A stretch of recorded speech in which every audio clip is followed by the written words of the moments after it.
So, The Flash, or well, this season of The Flash comes to an end with the episode Legacy. Yeah, this was not a very good episode. And I mean, it started off kind of with the usual cheesy stuff that the series does. And in a lot of ways, the whole cicada thing, both versions of Cicada, these actors just weren't very good.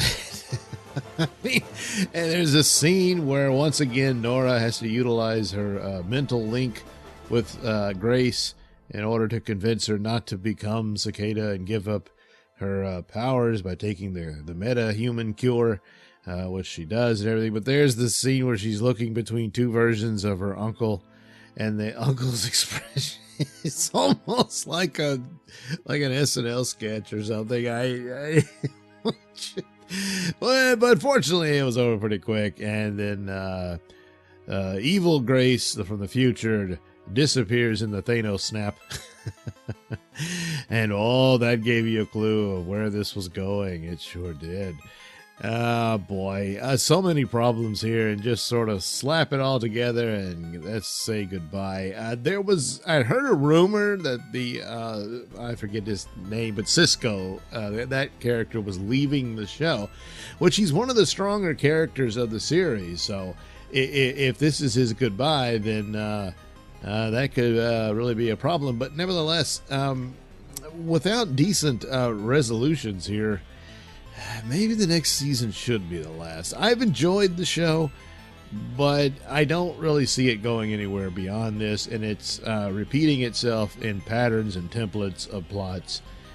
They finally abandoned the speedster supervillain for the overall season arc, if you will, with DeVoe, and now here Cicada was sort of the main villain, but then surprise, Super Speedster was the real villain.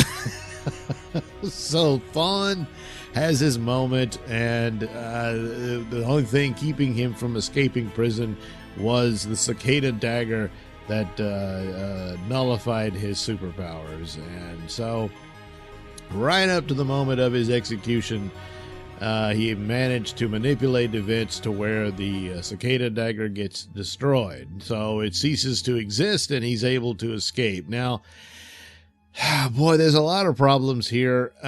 When you travel back in time and you change history, or you manipulate it, or what have you, you're creating an alternate timeline. And so here, even if they destroyed the Cicada dagger, it wouldn't necessarily destroy the one that Thawne is stuck with, but they just go with it. In the end, Nora, she too gets snapped by the Thanos snap, and she starts to fade away. That's the big tear-jerking ending of how do you resolve Nora. And it says, well, since the timeline's been altered, she ceases to exist. Thawne offers a solution to where she can exist within the negative speed force, but she refuses to do so because that's, the dark side.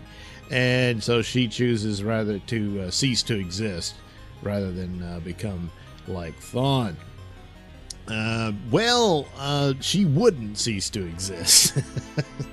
She just simply would be in a timeline that's not hers. By going back and meeting her parents and changing events, which she did from the beginning, or at the end of last season, where she helped her father stop the Thinker's ultimate plot of his Enlightenment movement, satellite and all that. And so this changed everything, and turns out it was all manipulated by Thawne, of course. And they mentioned that there was another Cicada, but he never becomes Cicada. It's this other guy. That's all something they probably could have pursued as well, but again, it's pretty obvious this just wasn't thought out fully, and you just get a bunch of setups for emotional scenes about family and stuff, which some scenes they did very well. Nora was kind of sometimes could be kind of irritating about how silly she could be and all that, but she still fit in with the storyline, and there was this genuine love between these three people, his young parents that are going to become her parents. But again, in reality, these were a version of her parents. Her real parents, she never really meets. And by these events, whatever child that Barry and Iris may conceive wouldn't be the same as Nora. Even if everything hits just right and she ends up looking like Nora, her life will be different. Obviously, Iris won't be doing what Nora's Iris did, by blocking her powers and keeping it secret from her and all this sort of stuff. I don't know that she would bring herself to do that, knowing what she knows now and how this had an effect, or would have an effect on her daughter.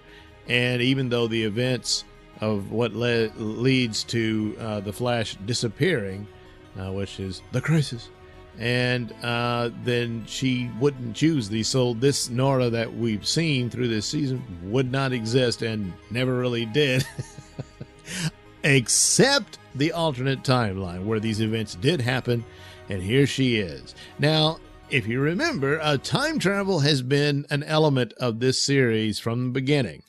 So it's already stated that Barry becomes the Flash at a much younger age than he originally did through, once again, the manipulations of Thawne.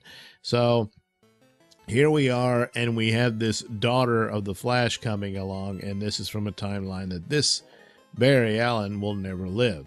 But also, of course, leading into the next season's crossover event for the CW shows, the Crisis on Infinite Earths, they're referring to it, based on the 1986 or 1985-86, or somewhere in thereabouts, DC comic series where they attempted to end their multiverse storylines at the time, which turns out was quite the mistake. But the story in and of itself is pretty cool. No way will they be able to capture that in this TV show, and especially since they only have a handful of the characters to use here. But nevertheless, the Flash died in that story, and he stayed dead for a long time in the comics. Wally West took over the Flash after that. And so, oh boy, Supergirl also died, and it's probably likely that she may actually die in this thing, because I don't think the Supergirl ratings are doing so great.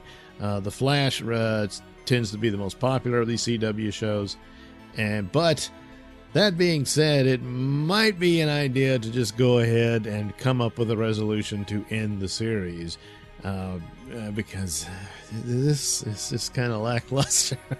But maybe they'll come up with something better leading up to this. But the show ends it where the Flash met his ultimate fate in the Crisis. This was always predicted since season 1, but the dates kept changing because of all the different manipulations of time, and now it's been manipulated even more to where it's getting earlier and earlier, and now 2019 is the year of the Crisis. So that's where it leaves you.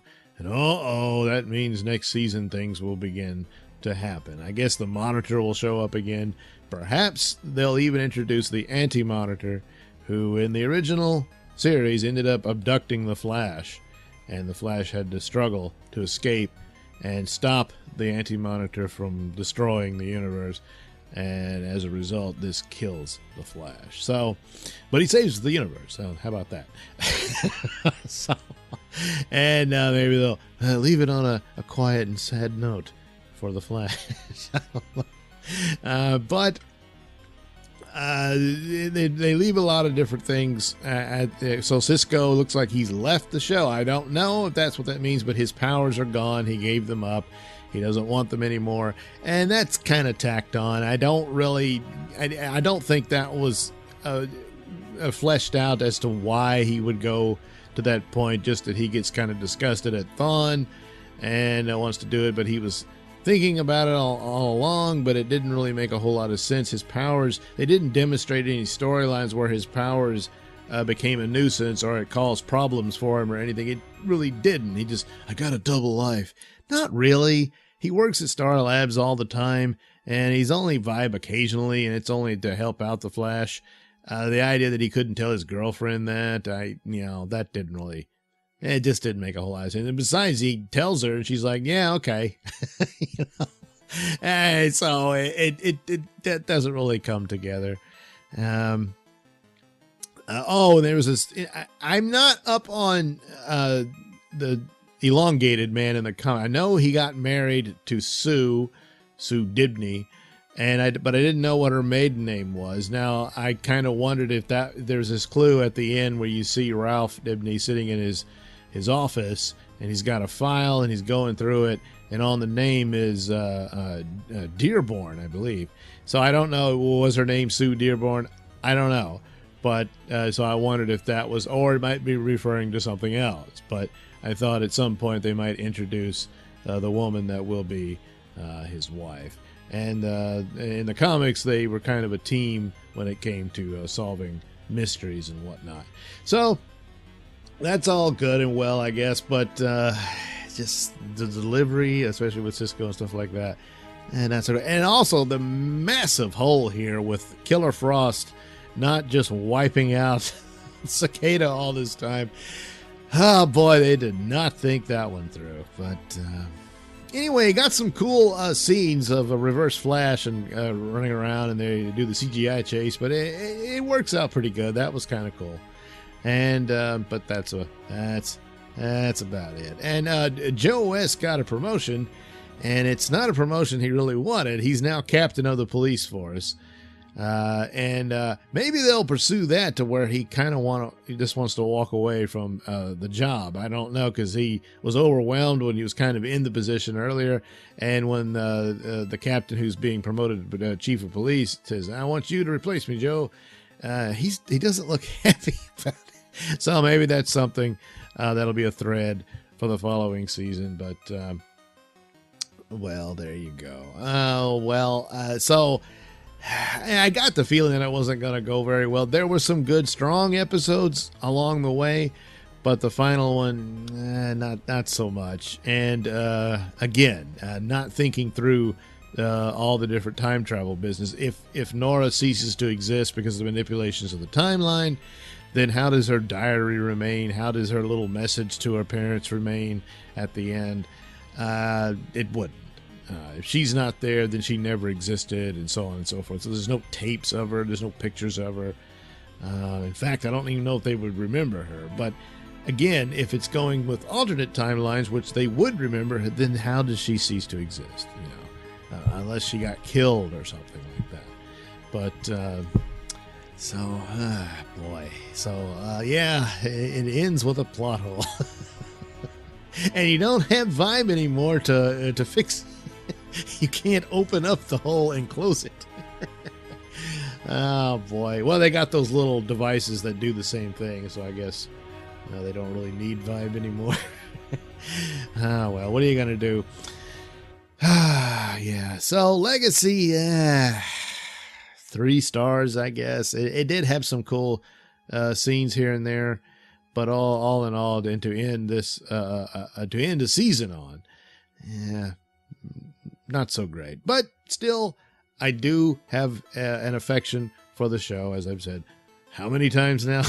So I will return for next season to see where this goes. But yeah, this wasn't a good one. This wasn't a good one. So there you go. The Flash Legacy. Let's hope he builds a better legacy next time. Thanks for watching and listening. Why not like and subscribe? And for those of you who have subscribed, thank you very, very much. I do appreciate it. And hey, while you're here, why not check out those link descriptions below? That'll take you to my mini stores that have plenty of goodies for you. That's right, you.